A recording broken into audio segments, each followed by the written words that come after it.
네, 안녕하세요. 코드맨입니다. 네, 오늘은 리뷰는 아니고요. 요 DI 박스에 대해서 한번 이야기해 볼까 합니다. 최근에 제가 여기저기 보니까 DI 박스에 대한 문의가 많더라고요. 이럴 때는 DI를 써야 되는지, 이럴 때는 DI를 안 써도 되는지, 그런 질문들이 많이 나와서 DI에 대한 이해와 또 오해에 대해서 한번 잠깐 나눠보려고 합니다. DI 박스는 다이렉트 인젝션 박스의 준말이에요. 줄여서 보통 DI 박스 또는 그냥 DI라고 부르기도 합니다. DI 박스의 가장 첫 번째 목적은 임피던스 매칭이 있어요. 우리가 보통 사용하는 기타와 베이스 기타 이런 것들은 굉장히 높은 임피던스를 갖고 있습니다. 그래서 우리 콘솔에서 바로 사용하기에는 좀 어려워요. 그래서 중간에 임피던스를 서로 매칭을 해줘야 되는데 그 역할을 하는 게 요 다이렉트 박스입니다. 요 두 번째 DI 박스가 필요한 이유는 언밸런스 신호를 밸런스 신호로 바꿔주는 역할을 합니다. 언밸런스 케이블은 구조적으로 노이즈에 취약할 수밖에 없어요. 그래서 길이가 길어지거나 하면은 외부의 노이즈에 쉽게 간섭을 받게 되는데요.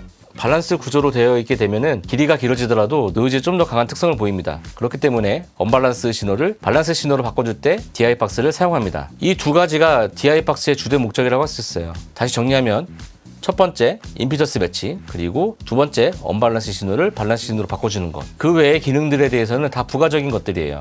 예를 들어서 그라운드 리프트 버튼이나 아니면은 요 역상 버튼, 그리고는 이제 M4를 받을 때 쓰는 버튼인데 이거는 제가 지난번에 요 DI 리뷰하면서 제가 설명을 드렸었죠. 그리고 여기 보이시는 이제 패드, 이 같은 경우는 패드가 그냥 마이너스 20dB, 40dB가 아니라 메이러블 패드로 되어 있다고 지난번 리뷰를 말씀드렸어요. 이 리뷰는 제 지난 리뷰를 한번 참고하시면 좋을 것 같고요. 이런 기능들은 부가적인 기능에 불과합니다. 그러면은 어떨 때는 DI를 사용하고 어떨 때는 DI를 사용해도 되지 않느냐를 한번 얘기해 볼 수 있겠어요. 요즘에 나오는 디지털 콘솔들은 대부분 다 라인 입력이 없어요. 다 라인 입력이 없고 다 XLR 마이크 입력만 있거든요. 그럴 때는 필수적으로 DI 박스를 써주시는 게 좋습니다. 물론 그냥 건반 같은 라인 악기들을 바로 밸런스로 해서 꽂을 수도 있긴 있어요. 하지만 그거는 이제 올바른 방법은 아닙니다. 예를 들자면 가끔 유튜브에서 떠도는 영상들인데 디젤 자동차를 과연 식용유로 자동차가 갈 것인가 하는 그런 영상이 있거든요. 예, 식용유로 자동차가 가더라고요. 갑니다. 하지만 그것은 올바른 사용법이 아니라는 거죠.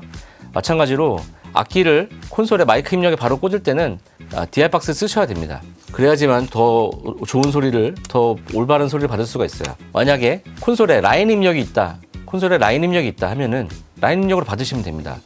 하지만 요즘에 나오는 디지털 콘솔 대부분이 라인 입력이 없고 다 마이크 입력만 받고 있는 게 문제라면 문제예요. 그렇기 때문에 가능하시면 DI 박스 써주시는 게 좋고, 또 가끔 가다가 건반에서 밸런스 출력을 지원한다고 해서 그냥 다이렉트로 콘솔에 꽂았는데 건반에서 너무 입력이 과하게 들어올 때가 있어요. 콘솔에서 게인을 다 줄였는데도 불구하고.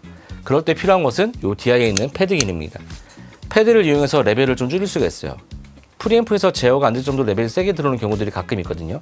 다른 음향 장비에 연결한다든지, 제가 경험했던 거는 DJ 턴테이블과 연결한다든지, 이럴 경우 마이너스 패드를 걸어주지 않으면 레벨이 너무 과하게 들어와서 콘솔에서 제어가 안 되는 경우가 가끔 있었어요. 그런 부분에 있어서 DI가 필요하고요. 그리고 그라운드 리프트, 건반 같은 경우 그라운드 노이즈로 인해서 노이즈가 날 때가 있어요. 그럴 때는 이 DI 박스에 있는 그라운드 리프트 스위치로 그라운드를 끊어줘야 할 때도 있습니다. 근데 이거를 바로 콘솔로 다이렉트로 연결하게 되면은 그런 역할들을 할 수가 없어요. 그렇기 때문에 다이렉트로 콘솔을 연결하시는 것보다는 가능하시면 DI 박스를 쓰시는 게 좋다고 얘기하는 겁니다. 아까 말씀드렸죠? 네. 콩기름으로도, 식용유로도, 심지어 삼겹살 구운 기름으로도 자동차는 가긴 가더라고요. 예, 가는 거가 중요한 게 아닙니다, 여러분들. 올바르게 사용하셔야 되는 게 중요한 거겠죠? 근데 인터페이스 같은 경우에는 요 SSL2 같은 경우는 참 잘 되어 있는데, 여기 보시면은 라인 입력과 여기 인스트는 이제 기타나 베이스 같은 픽업을 이용한 악기들을 얘기하는 거예요. 건반 같은 거 아니고요.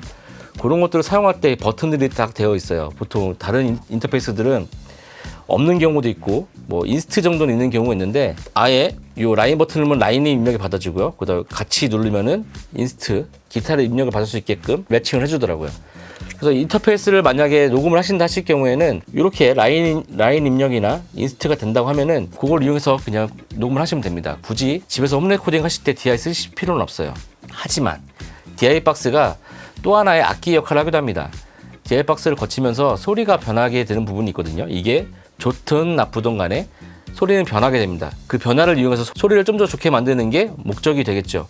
그렇기 때문에 여러 가지 브랜드들, 뭐 레디알이라든지 아니면 이런 웜오디오, 아니면 요즘에 또 핫한 텔레분겐이라든지 뭐 이런 약간 캐릭터가 강한 DI를 쓰는 이유가 다 그런 이유에 있습니다.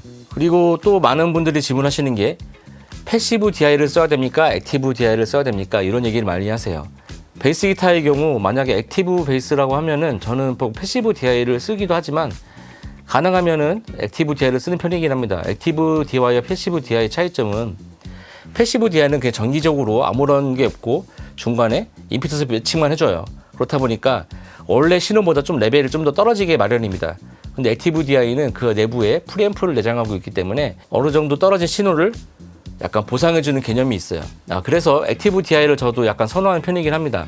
이거 뭐 꼭 이걸 얘기하는 건 아니지만 웜오디오 DI 같은 경우는 액티브와 패시브가 모두 되더라고요. 뭐 이런 DI를 쓰시는 것도 방법이 있고요. 어쿠스틱 기타나 베이스 기타 같은 경우는 액티브 DI를 많이 쓰는 편이고요. 건반 종류에 따라 다르긴 한데 레벨이 충분히 나오는 녀석들은 패시브 DI를 쓰기도 하고요. 약간 일부러 아까 말씀드렸던 레벨을 약간 일부러 떨어뜨리는 경우인 거죠. 그래서 약간 패시브 DI를 쓰기도 하고요. 또 액티브 DI를 쓰기도 합니다. 근데 이거 약간 선택점이 있어요. 일단은 DI를 선택할 때 무조건 패시브 액티브가 중요한 게 아니고요. 어떤 DI의 패시브 버전이냐, 어떤 DI의 액티브 버전이냐가 중요한 것 같아요. 액티브 DI가 좀 더 레벨도 높게 나오고 좋긴 하지만 아주 저가의 액티브 DI와 좀 약간 고가의 패시브 DI가 있다고 하면은 당연히 저는 패시브 DI를 쓸 겁니다. 반대로 저가의 패시브 DI와 고가의 액티브 DI가 있다면 저는 당연히 고가를 써요. 왜냐면은 소리가 좋은 게 중요한 거거든요. 레벨을 떨어진 거는 어느 정도 뭐 개인이라든지 이런 걸로 커버를 할 수 있지만 음질과 음색이 중요한 거기 때문에 DI를 선택함에 있어서 액티브나 패시브냐도 중요하지만 그 DI의 퀄리티와 음색 이런 것들도 고려를 해야 된다는 것을 말씀드리고 싶었습니다. 만약 이런 경우가 있어요. 뭐 예를 들어서 뭐 요즘 나오는 디지털 콘솔들은 다 개별적으로 팬텀 파워가 지원이 되기 때문에 액티브 DI를 쓰실 때 별 문제가 없어요. 하지만 뭐 아날로그 콘솔 같은 경우 전 채널의 팬텀이 한꺼번에 공급되는 경우가 있거든요.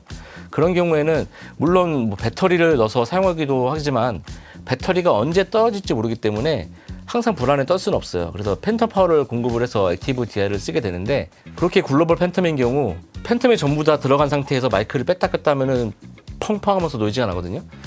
그럴 때는 어쩔 수 없이 약간 관리 목적으로 그냥 패시브 DI를 추천해 드리기도 합니다. 뭐 아니면 뭐 따로 별도의 뭐 팬텀 파워 기기를 사용하거나 뭐 이렇게 하면 되긴 하는데 너무 시스템이 복잡해지고요. 또 그 팬텀 파워의 퀄리티도 따라가게 돼 있죠. 무조건 장비를 거치게 되면 그 소리에 영향을 받게 돼 있으니까요. 오늘은 그래서 DI 박스의 이해와 그다음에 오해 또는 뭐 사용법에 대해서 한번 나눠봤습니다. 그러면 다음 영상에서 또 만나 뵙고요. 오늘 여기서 마치도록 하겠습니다. 안녕.